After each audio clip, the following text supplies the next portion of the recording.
Saudara, hari ini saya mau menyampaikan firman Tuhan yang berbicara mengenai tema sepanjang tahun ini di gereja kita, Gereja Muara Sharon Surabaya. Ya, sebagian dari saudara pasti sudah pernah mendengarnya atau saudara pernah melihatnya karena kami telah beberapa kali memunculkan melalui YouTube atau melalui sosial media yang ada. Tema kita sepanjang tahun 2023 adalah Working in Abundant Grace. Berjalan di dalam kelimpahan kasih karunia. Nah, itu sebabnya hari ini saya akan berbicara dalam dua hal yang berbeda di ibadah pagi ini dan di ibadah yang jam 10 nanti. Yang pagi ini saya mau menjelaskan kepada saudara kasih karunia itu apa dan untuk apa sih? Gitu ya, kasih karunia. Nanti ibadah yang jam 10 kalau saudara tidak kemana-mana dan saudara nggak punya janjian, saya undang kembali saudara dari tempat ini. Ya, karena kita perlu tahu, karena kalau enggak tema akan menjadi sebuah tema belaka. Dan lalu kita akan menjalani hari-hari kita akan menjalani tahun ini mungkin akan sama persis seperti tahun yang kemarin. Padahal kita semua tahu bahwa tahun demi tahun kita akan jalani tidak selalu akan lebih mudah, saudara. Ya.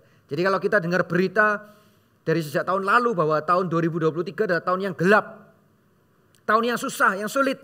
Nah, saudara, sebenarnya itu bukan hebatnya para ekonom atau orang-orang hebat yang bisa meramal dan melihat bahwa wah, tahun 2023 ini gelap loh.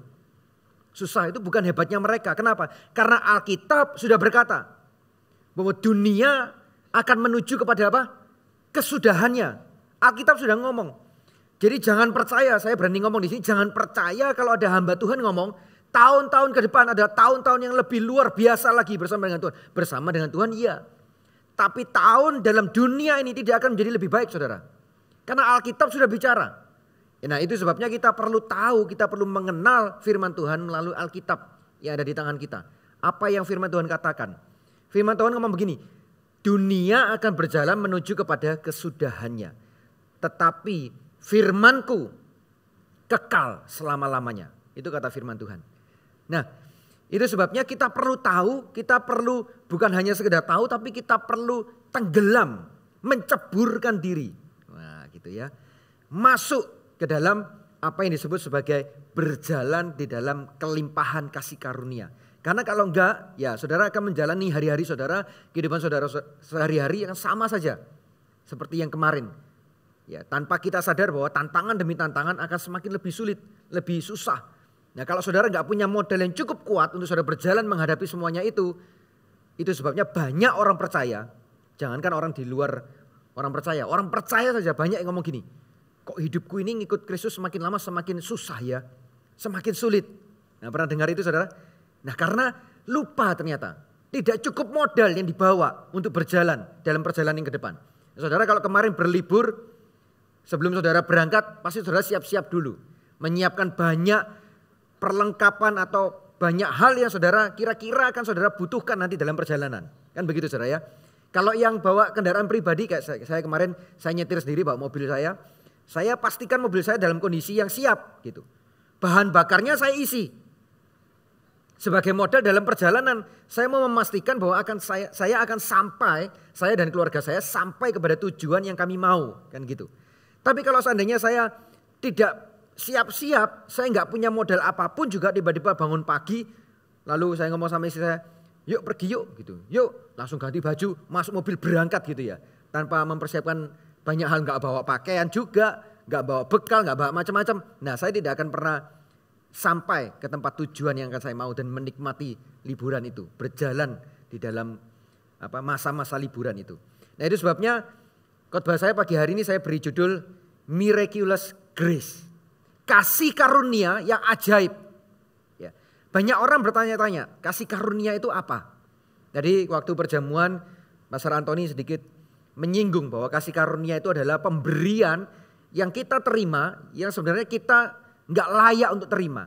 Tapi sang pemberi itu, nah ini bahasanya Pastor Antoni tadi ya, toh juga diberikan. Itu kasih karunia. Kita nih harusnya nggak layak menerima, tapi Tuhan kita yang mengasihi kita tetap memberikan kepada kita, itu kasih karunia. Nah, di dalam Alkitab mari kita buka di dalam 1 Korintus 15 ayat yang ke-10. Paulus melukiskan, menuliskan tentang kasih karunia dengan cukup indah menurut saya. Dan maknanya cukup dalam. 1 Korintus 15 ayat yang ke-10. Saya akan bacakan buat saudara, saudara bisa buka Alkitab saudara atau saudara bisa lihat di depan. Silakan saudara ya. Firman Tuhan berkata demikian. Tetapi karena kasih karunia Allah, aku adalah apa? Sebagaimana aku ada sekarang. Jadi ternyata unsur kasih karunia di dalamnya adalah ucapan syukur. Itulah sebabnya kenapa tadi saya mengajak saudara semua kita naikkan ucapan syukur kita di hadapan Tuhan. Karena kalau saudara tahu bahwa saudara harusnya tidak layak menerima sesuatu yang baik dari Tuhan. Kalau saudara dan saya tidak layak menerima berkat dari Tuhan. Tapi ternyata Tuhan sang pemberi tetap memberikannya kepada kita. Maka kita gak punya kata lain selain kita mengucap syukur. Terima kasih kepada Tuhan kita. Setuju dengan saya? Amin. Aku adalah sebagaimana aku ada sekarang. Dan kasih karunia yang dianugerahkannya kepadaku tidak sia-sia. Nah ini ya sudah mulai dalam ini bahasanya. Sebaliknya aku telah bekerja lebih keras daripada mereka semua. Katakan bekerja keras. Tetapi bukannya aku. Katakan begini, bukan saya. Melainkan kasih karunia Allah yang menyertai aku. Katakan kasih karunia. Nah, saudara perhatikan bahasa Paulus ini ya. Tetapi karena kasih karunia Allah, aku adalah sebagaimana aku ada sekarang. Saudara, jangan bandingkan diri saudara dengan banyak hal yang ada dalam hidupmu ini. Saya tahu ada banyak orang mungkin jauh lebih pintar dari kita. Saya tahu ada banyak orang mungkin jauh lebih kaya dari kita. Jauh lebih sukses, jauh lebih bertalenta mungkin. Teman-teman sahabat saya yang melayani di worship ministry, mungkin yang vokalis merasa ada banyak orang yang nyanyinya suaranya lebih merdu. Yang musician mungkin berkata banyak orang bisa main musik jauh lebih jago dari kita misalkan ya. Tapi jangan bandingkan diri kita. Karena sebagaimana engkau ada hari ini, asal bukan oleh karena kemalasan kita, tapi oleh karena tanggung jawab yang selama ini kita bangun di dalamnya. Sebagaimana kita ada hari ini, seperti itulah Tuhan memiliki panggilan yang unik dan khusus dalam kehidupan saudara dan saya. Yang percaya katakan amin. Makanya ada pujian kan begini kan. Ku ada sebagai mana ku ada.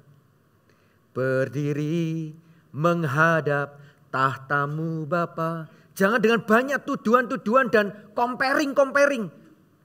Gitu ya. Yang merasa kita menjadi lebih ciut. Lalu merasa aduh aku ini siapa ya. Melayani Tuhan karunia aku gak seberapa. Talenta aku gak seberapa gitu.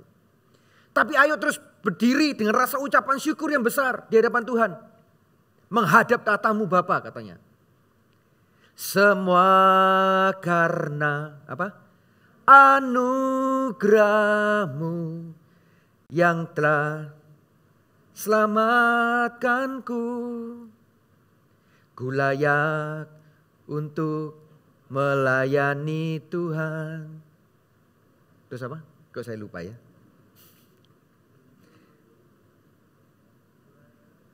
Ku hidup dalam segala kelimpahan, semua karena anugerahmu tercurah bagiku. Lalu besar anugerahmu melimpah. Lalu semakin apa? Makin bertambah besar Nah saudara, saya mau sedikit memberikan latar belakang konteks kenapa Paulus menulis ini. Aku ini ada sebagaimana aku ada oleh karena kasih karunia. Tapi lalu Paulus ngomong gini, aku bekerja lebih keras daripada yang lain. Tapi ternyata Paulus menjelaskan, kalau aku bekerja lebih keras bukan oleh karena aku hebat dan bukan oleh karena kemauanku. Paulus ngomong begini, bukan karena aku ternyata, tapi karena kasih karunia. Saudara, ketika Paulus menulis surat ini, kondisinya adalah Paulus ini sedang dipertanyakan otoritasnya.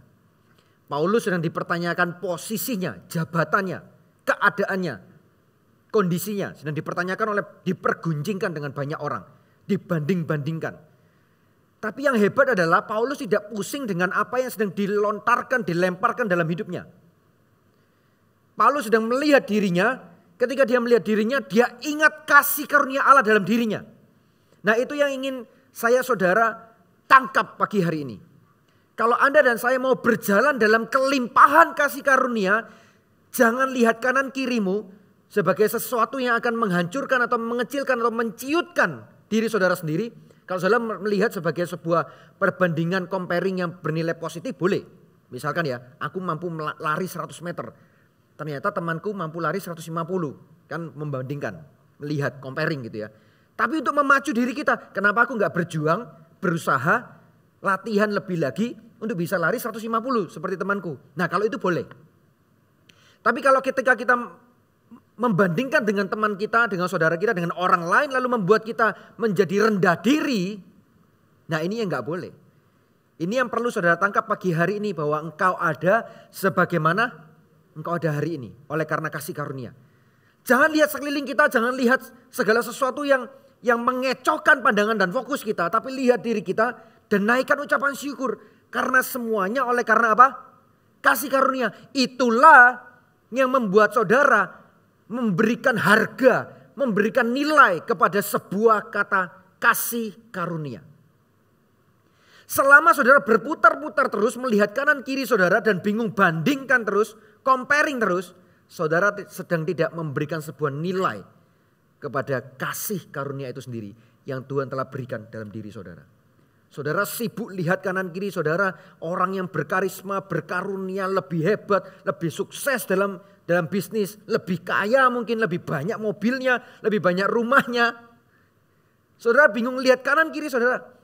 Saudara lupa dengan kasih karunia yang Tuhan berikan dalam diri saudara. Itulah yang membuat saudara dan saya akan miss. Tidak bisa berjalan dalam kelimpahan kasih karunia.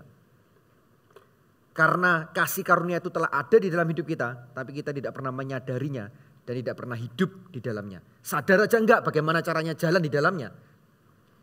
Paham maksud saya saudara? Nah, itu sebabnya saudara, yang Paulus lakukan adalah dia tidak menyibukkan dirinya dengan apa yang terjadi di sekeliling, tapi dia melihat diri, bersyukur, lalu apa yang dia lakukan? Dia bekerja lebih keras, kata firman Tuhan. Bukan oleh karena kemampuannya, tapi oleh karena kasih karunia yang dia lihat dalam dirinya. Dia bekerja lebih keras. Nah, itu sebabnya saya catat dalam PowerPoint saya, aktifkan kasih karunia dengan apa? Bekerja di dalamnya. Kalau saudara seorang bapak rumah tangga gitu ya. Wah, bapak rumah tangga. Saya suka dengan istilah bapak rumah tangga. Kenapa kok harus ibu saja yang rumah tangga gitu? Kok enggak bapak yang rumah tangga ya? Kalau saudara pemimpin dalam keluarga saudara, saudara jangan melihat bahwa aku ini seorang pria kepala keluarga yang kurang sukses gitu ya. Keluargaku hari ini yang ada hari ini adalah keluarga yang mungkin nggak baik-baik amat. Hubungan yang terjadi di dalamnya kacau, misalkan begitu. Setelah sekian belas tahun atau sekian puluh tahun aku memimpin keluarga ini, ternyata mungkin aku bukan pemimpin. Aku telah menelantarkan keluargaku misalkan. Oke, cukup stop sampai di hari ini. Saudara, saya mau berkata, tahun ini kalau saudara mau tenggelam bersama dengan kami semua di dalam tema dari gereja ini, berjalan di dalam kelimpahan. Bukan hanya kasih karunia yang cukup, bukan. Ini kelimpahan kasih karunia. Kalau saudara mau berjalan di dalam kasih karunia, maka stop langkahmu dalam kondisi yang tadi itu. Dan melangkahlah kepada langkah kasih karunia. Jangan terus melangkah kepada langkah-langkah yang kemarin. Yang saudara anggap bahwa itu adalah langkah-langkah kegagalan. Stop. Lalu lihat dirimu. Apapun yang terjadi. Bahwa Tuhan itu telah memberikan kasih karunia dalam kehidupan saudara. Amin. Dari situ beranjak. Bekerja lebih keras. Sudah jangan pusing yang kanan kiri saudara. Yang mencoba mengganggu fokus dari kehidupan saudara. Tapi lakukan sesuatu. Gitu. Fokus kepada apa yang saudara kerjakan. Kenapa saudara harus fokus? Kenapa saudara harus bekerja keras? Karena kasih karunia itu telah ada dalam diri kita. Yang percaya katakan amin. Apa sih kasih karunia itu? Saya ulang lagi nih supaya saudara ngeh gitu ya, sampai terpatri di dalam hati saudara. Sebuah pemberian yang saudara dan saya tidak layak menerima diberikan oleh Tuhan. Apa? Banyak hal saudara dalam hidup ini. Kasih Tuhan, kasih sayang Tuhan, kebaikan Tuhan, kesetiaan Tuhan, berkat-berkatnya, rahmatnya, dan banyak hal. Anugerah Tuhan, perlindungan Tuhan, kesehatan yang Tuhan berikan dalam kehidupan saudara. Mungkin sebagian dari saudara berkata, kesehatan apa? Hari ini aku sakit kok. Saya beberapa waktu yang lalu lagi lihat-lihat sosial media, lalu ada seorang hamba Tuhan dari luar negeri, dia cerita gitu ya kepada, saya lupa ya, kepada anak kecil atau apa gitu ya. Dia cerita begini,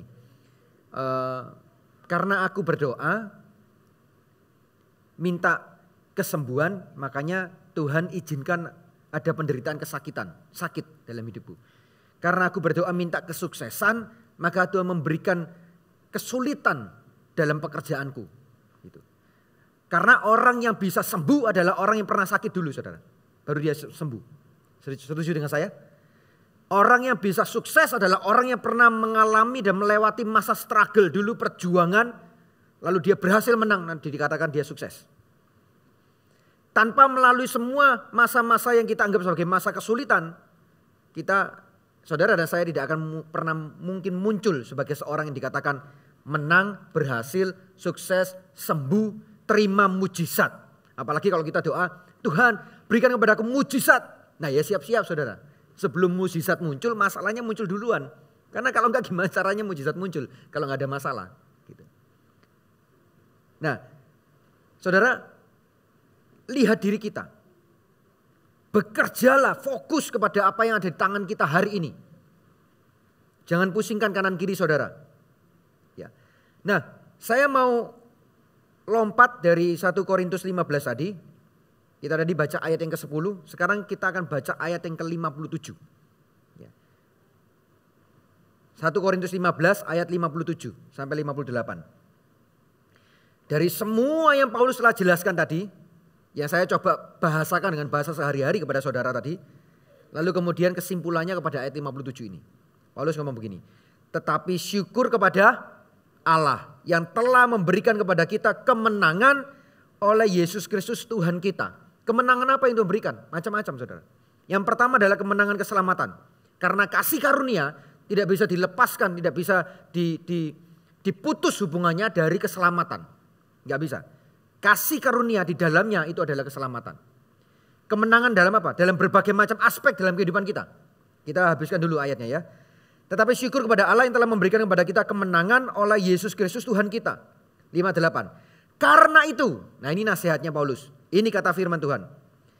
Karena itu saudara-saudaraku yang kekasih, apa? Berdirilah teguh, jangan goyah dan giatlah selalu dalam pekerjaan Tuhan. Sebab kamu tahu bahwa dalam persekutuan dengan Tuhan jeripayamu apa? Tidak sia-sia. Nah kita seringkali itu mengaminkan, memegang erat kalimat yang terakhir ini. Bahwa di dalam persekutuan dengan Tuhan apa? Jeripayamu tidak sia-sia. Amin. Gitu. Catat bila perlu. Jangan sampai lupa gitu ya. Tak tulis di kertas, kantongin terus kemanapun pergi, dibawa terus taruh dompet gitu. Nah saudara lupa dengan beberapa kata kunci yang disebutkan di atasnya.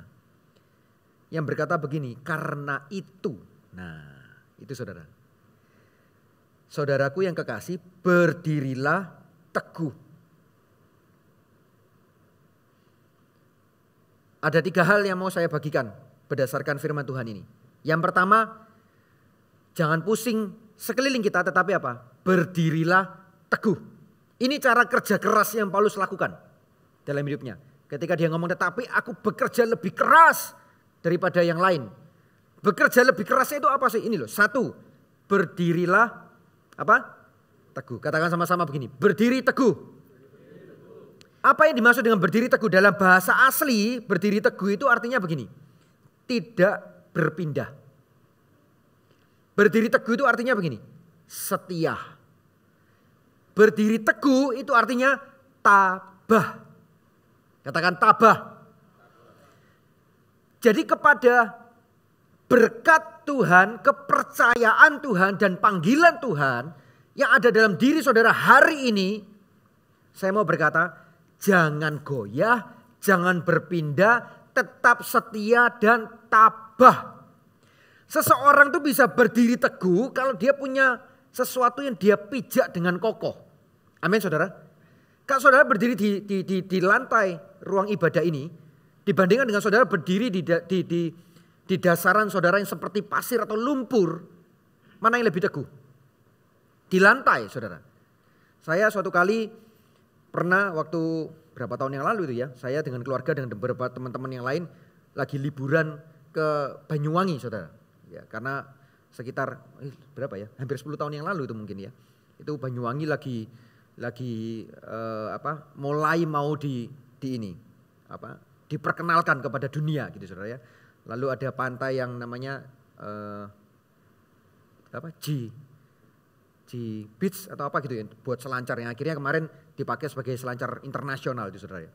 Nah saya pergi karena mau menuju ke pantai itu nggak bisa, belum dipersiapkan infrastrukturnya dan lain sebagainya, sulit ya, jalannya susah, banyak batu dan lain sebagainya, belum jalan beraspal.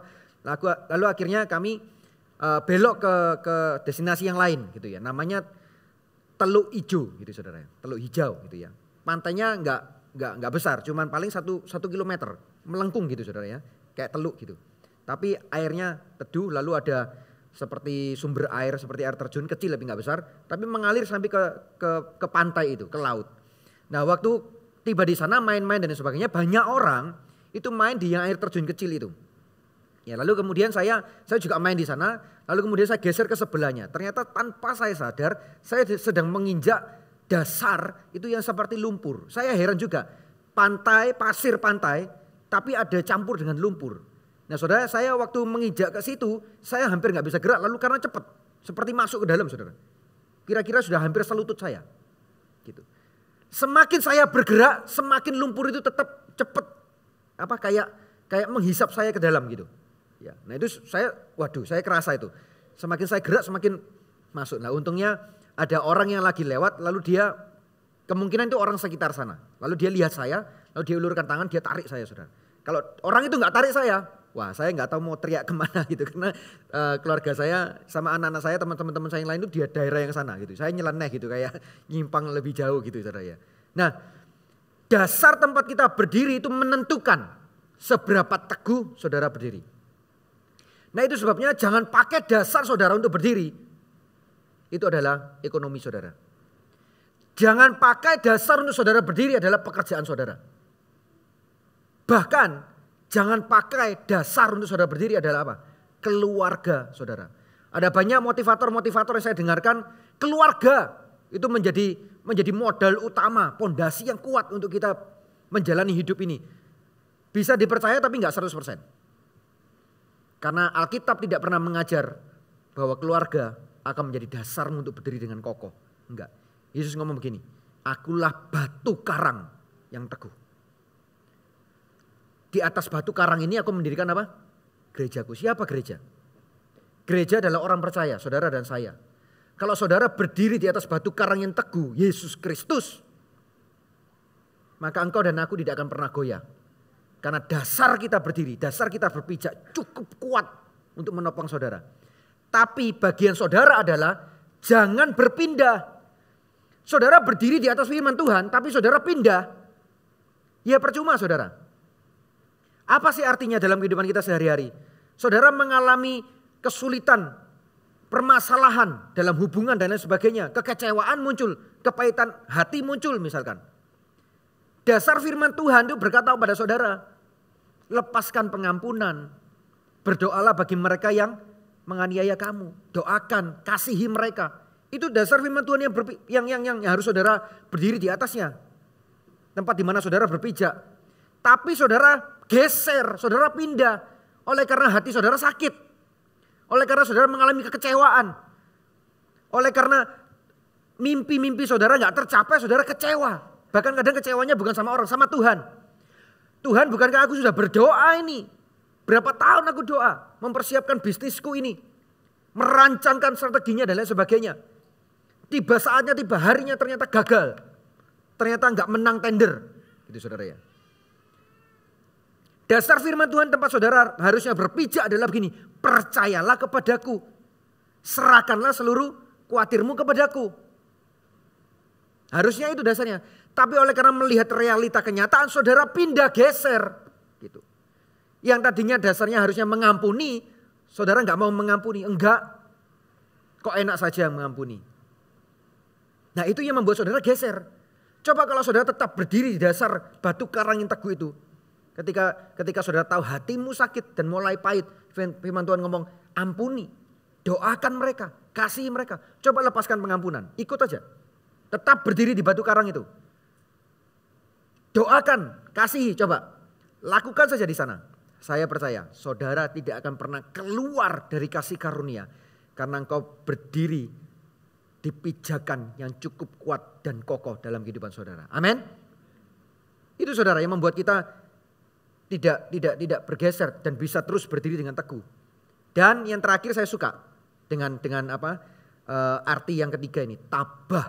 Tabah itu gini, kita sudah berdiri, kita juga cukup kuat yang kita injak. Ya, tapi angin menerpa, badai menerpa, ya sudah tabah gitu, dihadapi. Jangan lari dari dasar ini. Tabah gitu, dihadapi. Amin saudara. Yang kedua adalah Paulus berkata begini, jangan goyah. Nah, ketika saya pelajari berdirilah teguh dan jangan goyah ini punya kaitan saudara. Ya, meskipun akar katanya berbeda. Yang unik adalah berdirilah teguh dalam seluruh perjanjian baru, kalimat berdirilah teguh hanya dipakai 3 kali saja. Tapi kalimat jangan goyah itu di seluruh perjanjian baru hanya 1 kali muncul. Ya hanya di ayat ini. Itu yang luar biasa dari ayat firman Tuhan. Jangan goyah. Apa yang membuat saudara tidak goyah? Saudara sudah berdiri di tempat saudara yang berdiri cukup kuat. Bukan lumpur yang seperti saya tadi. Bukan pasir. Saudara sudah cukup kuat. Tapi apa yang membuat saudara enggak goyah? Itu kalau saudara punya pegangan yang cukup kuat. Saudara kalau pernah naik kereta api, ya, atau saudara pernah naik MRT, gitu ya. Kalau saya biasanya suka kalau saya naik MRT itu saya memilih berdiri, ya enggak duduk. Ya, saya biasanya anak-anak saya suruh duduk sama istri saya, lalu saya berdiri gitu ya. Kenapa? Karena saya merasa lebih aman kalau saya berdiri bisa kelihatan gitu loh. Anak saya di mana, istri saya di mana, lalu orang-orang sekitar di mana gitu ya. Nah, ketika MRT itu kalau dia berhenti pintunya buka kan orang keluar masuk saudara ya. Kalau sudah waktunya selesai dia pintunya tutup kan jalan lagi. Dan kecepatannya kan cukup tinggi. Nah, supaya saya berdirinya kuat maka saya cari tiang yang dekat dengan saya dan saya pegangan sama tiang itu. Apakah lantai tempat saya berdiri itu lumpur? Kan enggak saudara. Tempat saya berdiri lantainya gerbongnya MRT itu kan cukup kuat. Kabinnya itu. Tapi oleh karena kecepatan kereta itu kencang sekali maka saya perlu sesuatu yang saya pegang untuk membuat diri saya itu tidak goyah. Nah itu sebabnya sekali lagi tadi saya jelaskan bahwa jangan goyah itu ada hubungannya dengan berdirilah teguh. Kenapa? Karena berdiri teguh itu atas dasar firman Tuhan. Jangan goyah itu artinya firman Tuhan bukan hanya jadi dasar untuk saudara berdiri. Tapi firman Tuhan jadi pegangan hidupmu. Jadikan firman Tuhan itu bukan hanya sebagai pondasi yang kuat saja untuk kita berdiri, tapi jadikan pegangan hidupmu. Kalau pegangan hidup dalam setiap langkah, setiap nafas, setiap detik, saudara hirup nafas, keluarkan nafas. Itu firman Tuhan itu jadi pegangan terus dalam kehidupan saudara. Kemanapun engkau pergi, kemanapun engkau melangkah, apapun yang kau lakukan, apapun yang kau pikirkan, apapun yang kau rancangkan, rencanakan, firman Tuhan harus dipegang kuat-kuat dalam hidup kita. Itu yang membuat saudara dan saya tidak akan goyah. Kita sudah berdiri dengan kuat, dasarnya betul, bukan lumpur, dasarnya adalah batu karang yang teguh Yesus Kristus. Tapi Yesus Kristus dan firman-Nya jangan hanya jadikan dasar saudara. Jadikan pegangan dalam hidupmu. Supaya engkau dan aku tidak goyah. Itu yang membuat saudara dan saya terus berjalan di dalam kasih karunia. Itulah kerja kerasnya Paulus. Dia gak pernah goyah. Dia pegang firman. Dia gak peduli orang sekitar ngomong apa. Apapun yang dilontarkan kepada dia, dia pegang firman. Dia lakukan firman. Amin saudara. Yang ketiga, yang pertama adalah berdirilah teguh, jangan goyah. Yang ketiga, giatlah dalam pekerjaan Tuhan. Nah, ini yang seringkali banyak orang percaya itu miss. Karena banyak orang percaya itu berpikir bahwa pokoknya aku percaya Yesus, aku terima keselamatan, setiap hari Minggu aku sebagai orang Kristen aku ke gereja, aku baca Alkitab tiap hari, cukup, selesai. Ternyata ada satu bagian saudara yang tidak bisa dipisahkan dari itu semua tadi, itu betul, bukan salah. Satu bagian itu ini, giatlah dalam apa? Pekerjaan Tuhan. Pekerjaan Tuhan itu luas. Saya sering ngomong ya tentang pekerjaan Tuhan, tentang pelayanan, saya sering ngomong, saya sering bicara. Artinya begini saudara, jangan berdiam diri sebagai orang percaya. Karena firman Tuhan yang kau makan setiap hari, itu gak akan pernah bisa menjadi kenyataan, gak akan lari kemana-mana kalau saudara gak pernah punya action di dalamnya. Itu ibaratnya begini, saudara dan saya makan terus makan terus gitu. Meskipun yang dimakan itu yang sehat-sehat, vitaminnya bagus-bagus. Tapi makan terus saudara gak pernah gerak, gak pernah beranjak kemana-mana. Tetap di tempat tidur saudara. Apa yang terjadi?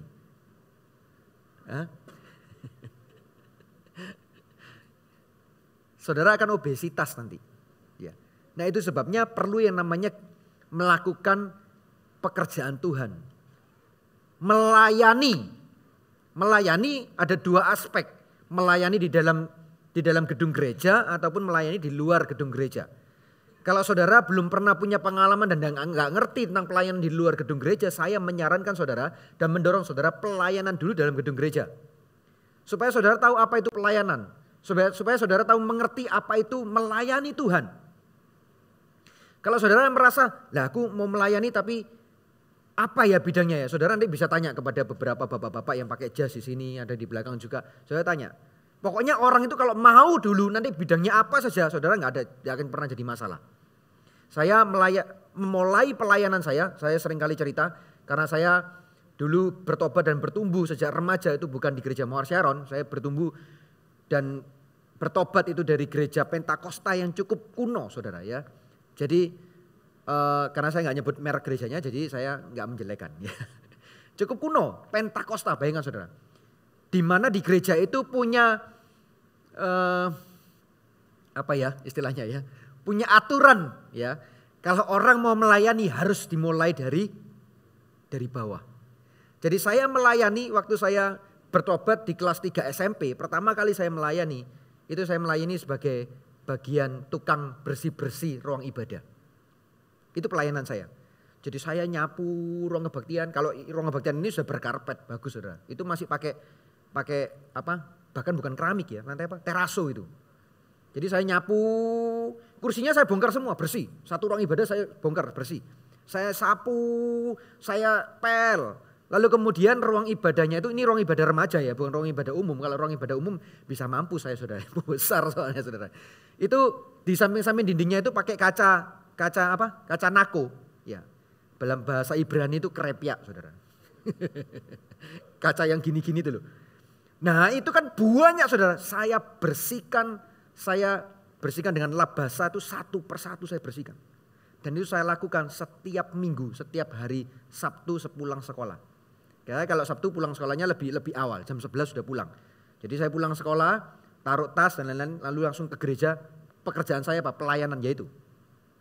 Saya sapu gedung gereja, saya pel, saya bersihkan kaca krepyaknya itu. Lalu yang paling terakhir baru saya tebahi panggungnya ini, pakai sapu lidi itu. Gak ada vakum, zaman sekarang ada vakum enak saudara. Nyeng, selesai bersih.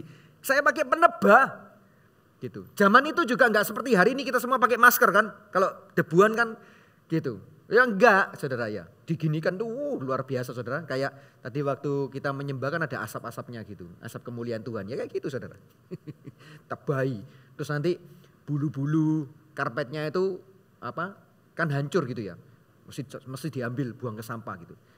Nah saudara, saya sarankan saudara yang belum melayani, ayo layani Tuhan. Karena saudara bisa punya dasar berpijak yang kokoh. Saudara bisa pegang firman Tuhan setiap hari dalam kehidupan saudara. Tapi kalau saudara nggak melayani, saudara nggak akan terjun dalam dimensi di mana saudara akan melihat bagaimana saudara bekerja dan berjalan sebagai kawan sekerja Allah. Paulus Bukan hanya orang yang mengerti firman dan dia duduk dengan lipat tangan lalu dia tulis surat, enggak. Dia terjun masuk dalam pelayanan. Dia bekerja dengan tangannya, dia bekerja dengan hidupnya.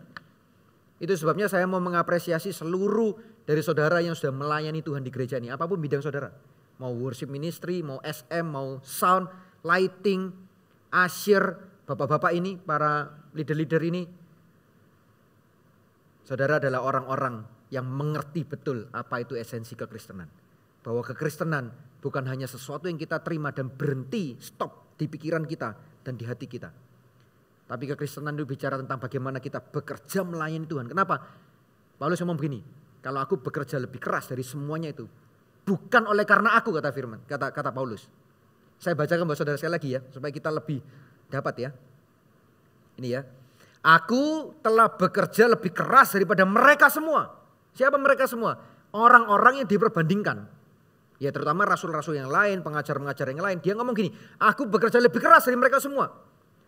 Nah tapi ternyata Paulus gak salah loh pikirannya. Saudara pikir saudara lihat bahwa Paulus ini sombong gitu ya. Wow, gaya ini orang ini. Merasa dirinya lebih hebat dari yang lain. Enggak. Dia kasih penjelasan begini. Tetapi bukannya aku. Nah ini loh saudara. Melainkan kasih karunia Allah yang menyertai aku. Jadi kalau saudara dan saya mendorong saudara untuk melayani Tuhan. Itu supaya saudara dan saya bisa praktek. Ini loh kasih karunia Tuhan itu dalam hidupku. Yang bisa aku balas. Sebenarnya saudara dan saya gak bisa balas kasih Tuhan. Gak bisa, makanya saya kasih tanda kutip. Cuman itu yang kita bisa lakukan dan itu kecil sekali saudara. Dibanding dengan nyawa yang diberikan untuk saudara dan saya. Saudara, kalau ada orang, kalau saudara, ini bukan orang lain, misalkan beneran saudara gitu ya. Misalkan saudara punya nama Pak Tony gitu. Misal ya, saya pinjam nama, contoh. Kalau saudara punya nama Tony, Pak Tony ini, saudara ini, Anda ini dijatuhi hukuman mati. Lalu muncul orang yang gak pernah punya hubungan darah dengan saudara. Menggantikan saudara mati. Pertanyaan saya, kalau orang yang mati buat saudara itu, punya saudara kandung kalau dia belum menikah. Atau kalau dia menikah dia punya keluarga, istri dan anak. Bagaimana cara saudara berterima kasih kepada keluarganya atau saudaranya? Saya percaya kalau saudara orang baik-baik. Seumur hidup saudara, saudara gak akan pernah jadi orang yang apa? Kalau dalam bahasa Ibrani itu bepuk saudara ya. Apa sih bepuk itu? Apa ya bahasanya? Kayak habis manis sepah dibuang. Orang yang tidak pernah tahu rasa terima kasih gitu. Kalau saudara orang yang baik-baik. Kalau orang yang menggantikan saudara mati. Saya nih harus jatuh hukuman mati ya. Lalu muncul seseorang gantikan saya. Kalau saya memang orang baik. Kalau dia gak berkeluarga. Kalau dia punya saudara. Yang menjadi saudaranya itu akan jadi saudara saya. Seumur hidup saya akan coba bagaimana caranya dengan upaya dan tenaga saya. Saya akan tolong dia kalau dia punya kesulitan. Setuju dengan saya saudara? Kalau orang itu menikah punya keluarga, istri dan anak-anaknya. Kalau mereka mengalami kesulitan, apapun yang saya bisa lakukan, saya akan lakukan. Kenapa? Karena saya itu terima kasih karunia saudara. Halo? Saya terima kasih karunia gak jadi mati loh saudara. Digantikan mati saya. Makanya Paulus ngomong, kalau aku bekerja lebih keras, bukan karena aku, karena kasih karunia. Makanya saya dorong saudara punyailah dasar untuk berpijak yang kuat. Lalu jangan goyah, jangan bergeser. Peganglah firman Tuhan dalam kehidupan saudara sehari-hari. Lalu saya dorong saudara untuk apa? Melayani. Supaya saudara tahu kalau saudara melayani itu karena itulah kasih karunia. Saudara hanya mencoba membalas kasih Tuhan melalui apa yang saudara bisa lakukan untuk dia. Lewat apa? Pelayanan. Memang satu-satunya pelayanan tidak hanya di dalam gedung gereja. Tapi tadi saya sudah jelaskan kalau saudara nggak pernah melayani, saudara nggak pernah punya pengalaman dalam pelayanan, saya dorong saudara untuk ayo pelayanan di dalam gedung gereja dulu gitu. Kenapa? Karena sudah lebih jelas saudara, bidangnya, bagiannya, pemimpin-pemimpinnya yang ada sudah lebih jelas, sudah lebih teratur, gitu. Ada apa? Ada yang membimbing saudara, ada training-trainingnya, gitu. Ada yang mengarahkan dan macam-macam saudara. Ayo melayani. Nah hari ini coba saya mau tanya dulu. Siapa yang di tempat ini merasa aku sudah melayani Tuhan? Bisa angkat tangannya? Yang sudah melayani. Bisa angkat tangan? Semua nggak melayani ini berarti ya. Coba yang pelayan Tuhan yang sudah melayani angkat tangan. Nah itu saudara coba lihat kanan kirinya ada yang nggak angkat tangan. Nah berarti nanti setelah ibadah ini nanti coba ditanya mau pelayanan apa gitu ya. Karena saudara kalau nggak praktek dalam pelayanan saudara jangan-jangan nanti saudara ditulis oleh malaikat loh nanti di surga. Saudara termasuk orang yang bebok tadi. Bergurau saudara ya. Tapi itu saudara esensi kasih karunia. Kasih karunia harus jadi dasar dan modal kita untuk kita melangkah dalam kehidupan kita. Itulah yang akan membuat saudara dan saya terus berjalan dalam kelimpahan kasih karunia. Kalau enggak kita akan melalui hari-hari kita 365 dalam tahun ini. Ya seperti yang kemarin enggak ada perubahan apa-apa. Kalau tema dari gereja ini sepanjang tahun ini adalah berjalan dalam kelimpahan kasih karunia. Pertanyaannya begini. Apakah saudara terlibat di dalamnya? Apakah saudara ikut dalam gerbong kelimpahan kasih karunia ini? Ataukah saudara sebagai penonton aja di luar? Keputusan dan pilihan ada di tangan saudara. Tapi pagi hari ini melalui firman Tuhan yang ditulis oleh Paulus, saya mau mengingatkan saudara. Apapun yang terjadi dalam hidup saudara, jangan pusing kanan kiri saudara. Jangan ada sesuatu yang membuat fokusmu goyah. Tapi lihat kepada dirimu apa yang kau harus lakukan. Apa yang kau harus kerjakan gitu.